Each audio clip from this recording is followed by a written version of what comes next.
ゆっくり解説。特撮の神円谷英二はテレビで何を目指したのか。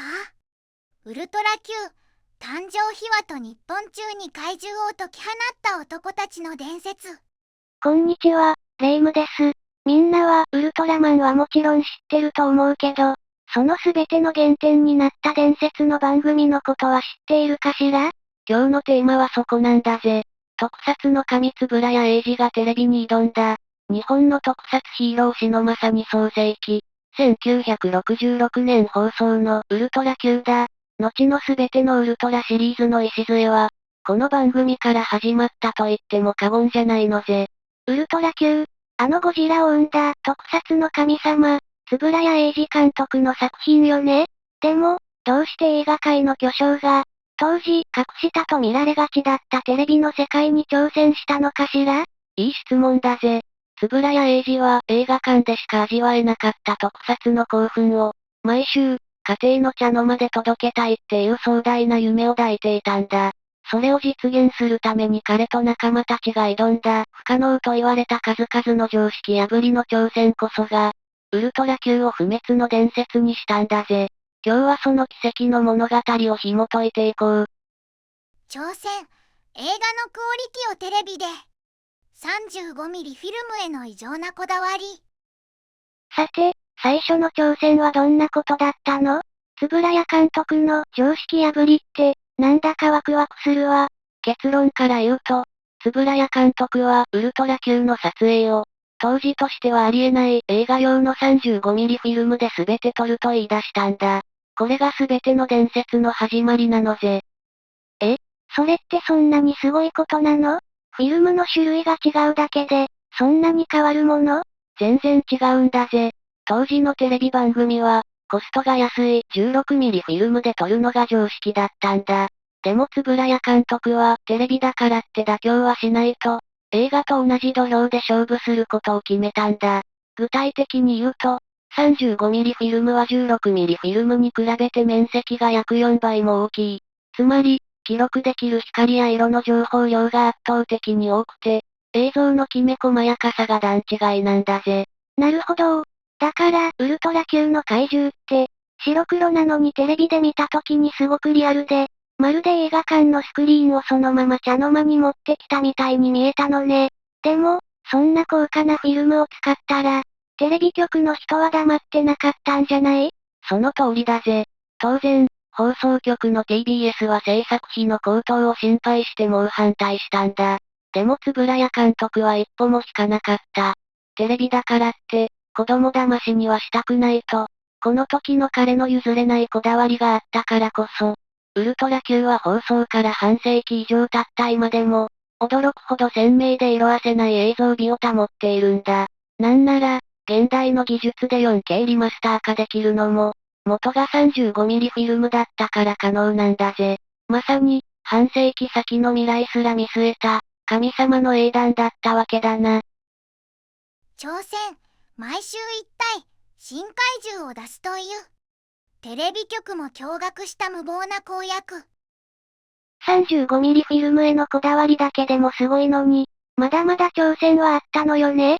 次は何をしたのかしら？次の挑戦こそが、日本のテレビ史を変える、とんでもない決断だったんだ。それはズバリ、毎週、全く新しい怪獣をテレビに出すっていう、無謀すぎる公約だぜ。毎週、映画だったら、ゴジラっていう一体の怪獣で2時間の物語を作るのに、それを毎週、新しい怪獣でやるなんて、想像もつかないわ。一体どうやって？まさにその通りだぜ、レイム。普通に考えたら、狂気の沙汰なんだ。実はこの番組、最初は怪獣がメインじゃなくて、不思議な事件を追う SF ドラマの予定だったんだ。それを TBS のプロデューサーが、円谷監督が作るなら怪獣を出さなきゃ、と強く要望して、この前代未聞の怪獣路線に決まったのさ。その一言が歴史を変えたのね。でも、映画の怪獣ってデザインから着ぐるみ制作、撮影まで、何ヶ月もかけるのが当たり前って聞くわよ。それを1週間でやるなんて、物理的に可能なの？どう考えても無理ゲーじゃない。当時の誰もが不可能だと思っただろうな。例えるなら、1台作るのに何ヶ月もかかるオーダーメイドの高級外車を、来週から毎週、完全なニューモデルを発表しますって宣言するようなものだからな。デザイン、粘土での原型製作、石膏での型抜き、着ぐるみの縫製と塗装、映画なら当たり前の全工程を、テレビの、それも限られた予算と時間で毎週繰り返すんだ。現場はまさに文字通り、血ヘドを吐くような戦場だったに違いないぜ。でも、円谷監督と、彼の情熱に突き動かされたスタッフたちは、この無謀な挑戦をやり遂げた。だからこそ、日本中の子供たちが来週はどんなすごい怪獣が出るんだ。ってテレビにかじりつき、社会現象にまでなった第一次怪獣ブームが巻き起こったんだ。挑戦、ゴジラを改造。伝説の第一話怪獣ゴメス誕生の驚くべき裏側。毎週オーダーメイドの高級車なんて、やっぱり無謀に聞こえるわ。最初の1体目はどうやって間に合わせたのかしら？そこなんだぜ、レイム。その無謀な挑戦を可能にした、最初の伝説的な裏技が炸裂するんだ。記念すべき第一話、ゴメスを倒せに登場した怪獣ゴメス。その正体は、何を隠そうゴジラだったんだぜ。ゴジラ？だってゴジラは東宝の映画スターじゃない。なんでテレビ番組に出てくるのよ。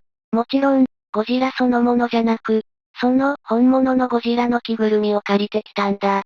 第1話は番組の顔だから絶対に失敗できない。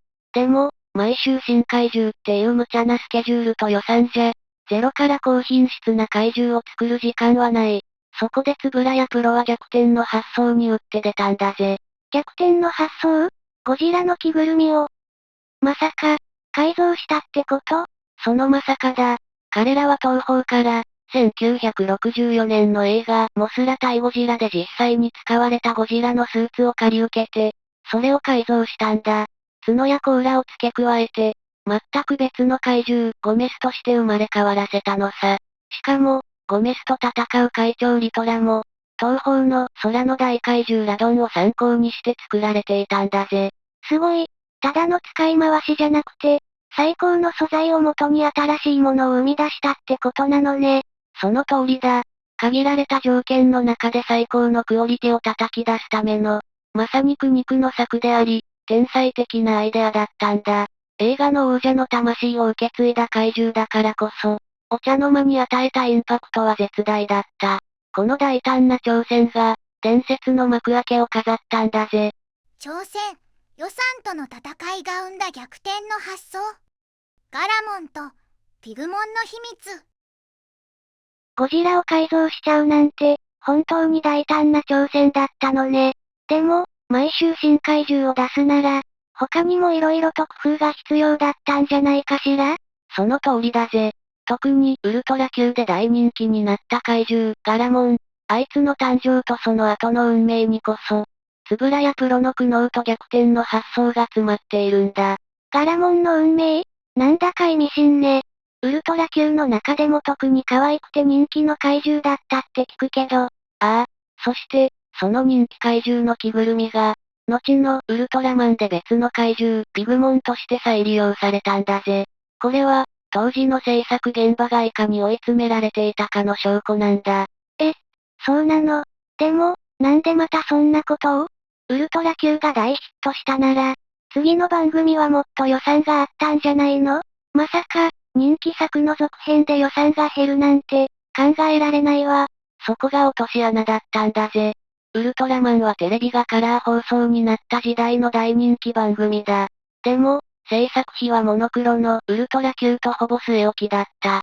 つまり、カラーフィルム代がかさむ分、怪獣の造形やセットに使えるお金は実質、大幅に削られてしまったんだ。この絶体絶命のピンチを乗り切るための苦肉の策が、着ぐるみの有用だったのさ。うわぁ。華やかな世界の裏で、そんな大変なことが起きていたのね。だが、円谷プロはただの使い回しで終わらせなかった。冷酷な侵略ロボットだったガラモンとは真逆に、ピグモンを人間に友好的な優しい怪獣として描いたんだ。そして、人間をかばって命を落とすという悲劇的な最後を用意することで、お茶の間の涙を誘った。見た目は同じなのに、こんなにも違うキャラクターを作り上げたその発想力は、ガラモンに負けない絶大な人気者にしたんだぜ。この予算の制約をアイデアで乗り越える手法は、その後のつぶらやプロの DNA として受け継がれていくんだ。挑戦、特撮の神を支えた若き天才たち。デザイナー成田徹と監督、飯島敏弘の才能。着ぐるみの有用までして、なんとか毎週怪獣を出し続けたのね。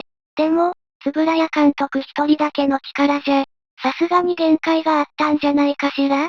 その通りだぜ、レイム。円谷英二という太陽の周りには、二つの惑星のような、若き天才が存在したんだ。彼らの才能をなくして、ウルトラ級の伝説はありえなかったと言えるぜ。若き天才、誰のことか、すっごく気になるわ。一人目は、デザイナーで彫刻家の成田徹だ。彼は怪獣をただの怪物としてじゃなく、神や仏を創造するような、芸術作品として捉えていたんだ。ガラモンやカネゴン、ケムール人といった、今見ても全く古びない独創的な怪獣たちを次々と生み出した張本人なのぜ。彼のデザインがあったからこそ、子供たちは怪獣に恐怖と同時に、こんな怪獣がいたらどうなるんだろうという畏敬の念や憧れを抱いたんだ。あのユニークな怪獣たちは、そんなすごいアーティストがデザインしていたのね。じゃあ、もう一人の天才は？もう一人は、監督の飯島敏弘だ。彼は、専属北尾というペンネームで数々の名脚本を手掛けた脚本家でもあったんだが、ウルトラ級では主に監督としてその才能を爆発させたんだ。脚本も監督もやるなんて、すごいのね。ああ、例えば、彼が脚本を書いた記念すべき第1話、ゴメスを倒せや、自ら監督も務めた SF サスペンス、2020年の挑戦なんかがそうだ。ただ怪獣が暴れるだけじゃなく、視聴者を引き込む物語を生み出す天才だったんだぜ。円谷英二の圧倒的な特撮技術、成田徹の革命的なデザイン、そして飯島敏弘の知的な物語。この3つの才能が奇跡のように融合したからこそ、ウルトラ級は普及の金字塔になったんだぜ。挑戦、ただの怪獣ものじゃない。子供にこびない、社会派 SF ストーリーの導入。円谷監督だけじゃなく、若い才能が集まっていたのね。でも、それだけで伝説になったのかしら？毎週怪獣が出るだけじゃ、子供たちはそのうち飽きちゃったかもしれないわ。鋭い指摘だぜ、レイム。ウルトラ級がただの怪獣番組で終わらなかった最大の理由。それは、物語に込められた、子供に一切こびない社会派なテーマにあったんだ。社会派？怪獣番組なのに？どういうこと？当時の日本が抱えていた社会問題を、怪獣や不思議な事件を通して鋭く描いていたんだ。例えば、あまりにも有名な第15話、カネゴンの眉。これは、お金が大好きな少年がお金を食べないと生きられない怪獣カネゴンになっちゃう話なんだが、当時の高度経済成長期に蔓延していた背金主義、つまりお金が一番っていう考え方を痛烈に皮肉っているんだぜ。まるで現代社会を風刺しているようにも聞こえるだろ？わあ、可愛い怪獣の話かと思ったら、そんなに深いテーマがあったのね。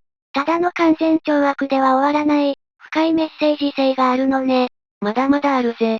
第17話の8分の1計画では、人口が増えすぎたからって人間も街も全部8分の1に縮小しちゃう計画が描かれた。これは、当時世界中で問題になっていた人口爆発への不安がテーマなんだ。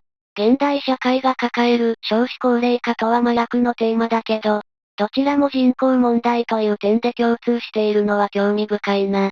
なんだか笑えない、怖い話ね。そして極めつけが、第19話、2020年の挑戦だ。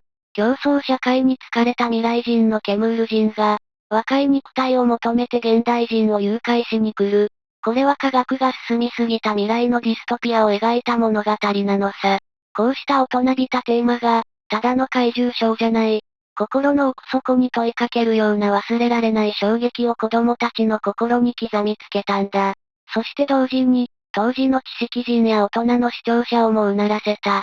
だからこそ、ウルトラ Q は、時代を超える普及の名作になったんだぜ。挑戦、あの不気味な音楽はこうして生まれた。作曲家宮内邦夫による音の革命。確かに、大人びたストーリーがウルトラ Q の魅力なのね。でも、あの独特の不気味な雰囲気って、映像や物語だけじゃなくて、もっと別の要素もあった気がするの。その通りだぜ、レイム。ウルトラ Q のアンバランスな世界観を決定づけた最後のピース。それは作曲家宮内邦夫による音の革命だったんだ。音楽？そういえば、オープニングの曲って一度聴いたら忘れられないくらいインパクトがあったわよね。だろ？あのテーマ曲こそが、宮内邦夫の挑戦の象徴なんだ。当時の子供向け番組の音楽といえば、勇ましいオーケストラが当たり前だった。でも宮内は、ジャズや現代音楽のセンスを大胆に持ち込んだんだぜ。ジャズや現代音楽、具体的にはどんな風に革新的だったの？まず、あの有名なオープニングテーマを思い出してくれ。あれは特殊楽器奏者の渡辺淳さんっていうプロが演奏してるんだが、使われている楽器がすごい。コツコツとリズムを刻む乾いた音はウッドブロック。そして、それに重なるカシャカシャっていう不気味な響きはキハーダっていう楽器の音なんだ。キハーダ？聞いたことない楽器ね。なんと、乾燥させたロバの顎の骨から作られた打楽器なんだぜ。骨を叩いたり振ったりすると、緩んだ歯がカタカタと顎の骨にぶつかって、あの独特の不気味な音が出るんだ。そんな楽器の組み合わせで、これから何が起こるかわからない、ミステリアスな雰囲気を完璧に作り出しているんだ。劇中の音楽もそうだぜ。怪獣が現れる緊迫したシーンで、あえてクールなジャズピアノやビブラフォンを響かせるなんて、子供向け番組の常識を完全に破壊していた。映像だけじゃ表現しきれない、得体の知れない恐怖や科学で解明できない謎を、宮内の音楽が見事に演出したんだ。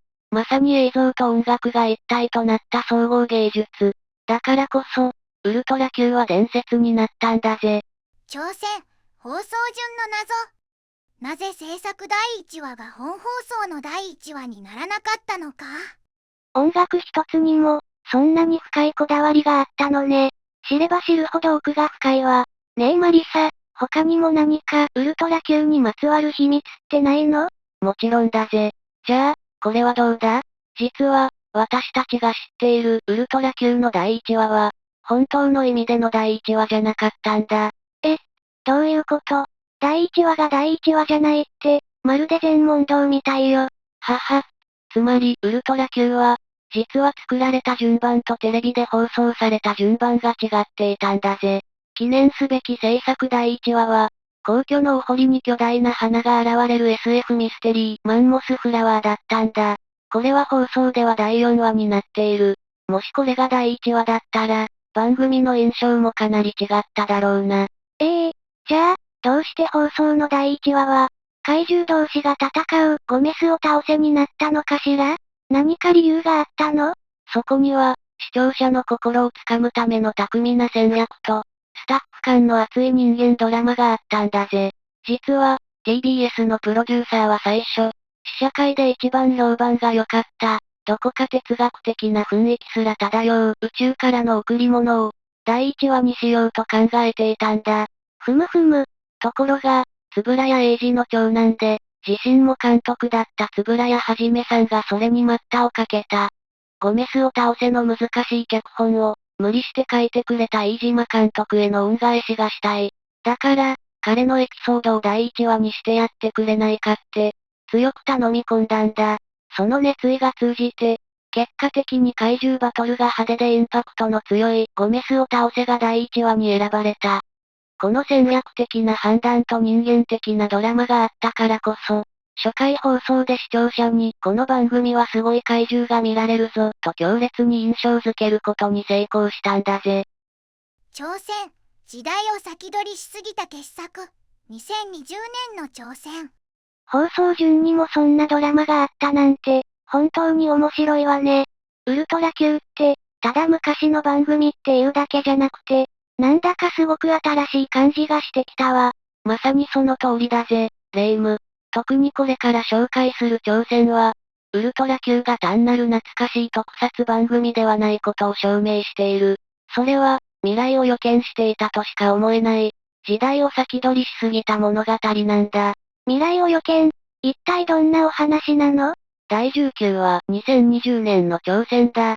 このタイトルを聞いて、何か気づかないか？そう、舞台は私たちがつい最近まで過ごしていた、あの2020年なんだぜ。1966年の番組なのに、そんな未来を描いていたの。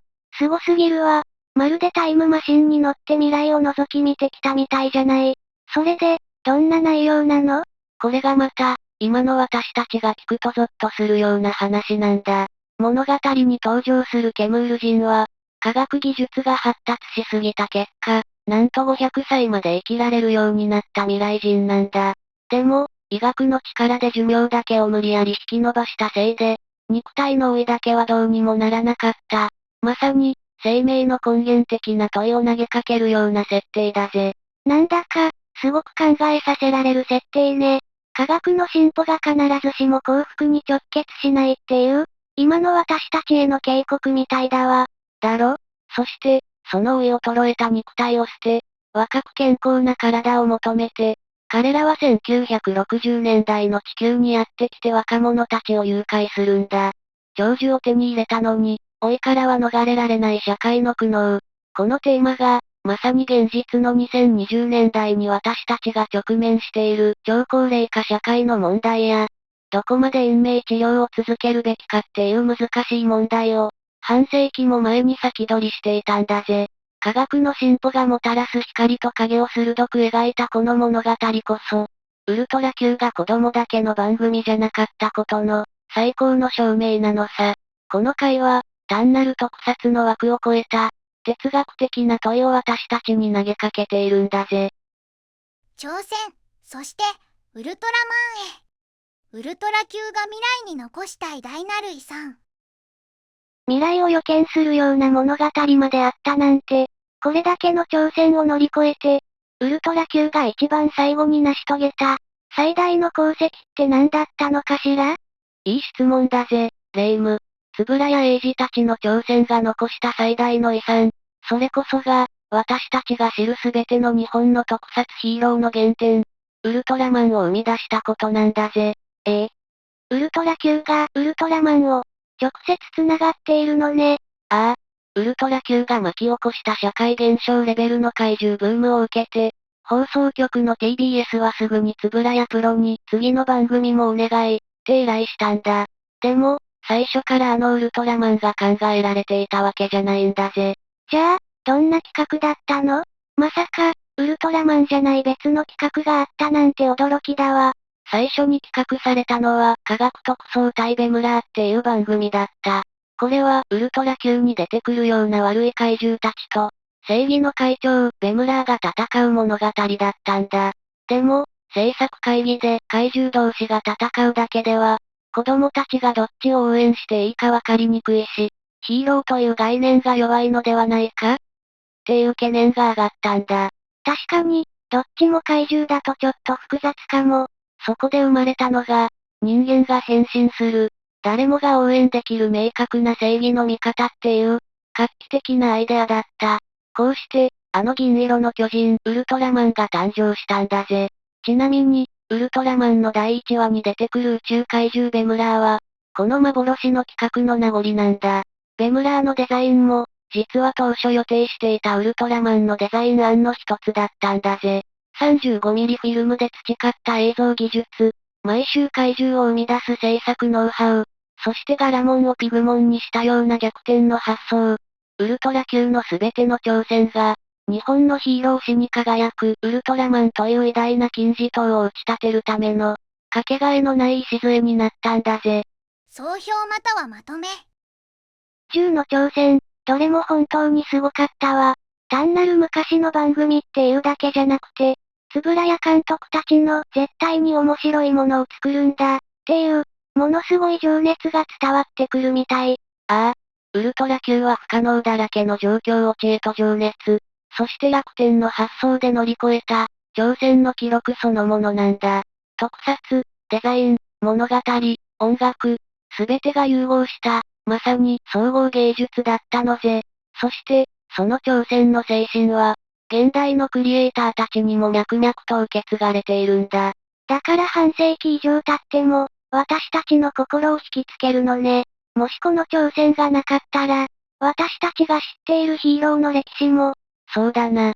この作品がなければ、ウルトラマンも生まれず、今の日本の特撮文化は全く違ったものになっていたかもしれない。夢を追いかけた男たちの情熱が生んだ、伝説の始まり。それが、ウルトラ Q なんだ。ウルトラ Q は、私たちに不可能を可能にする力そしてどんな困難もアイデアで乗り越えられるというメッセージを今も送り続けているんだぜ。今日の解説が面白いと思ったら、高評価とチャンネル登録をよろしくなんだぜ。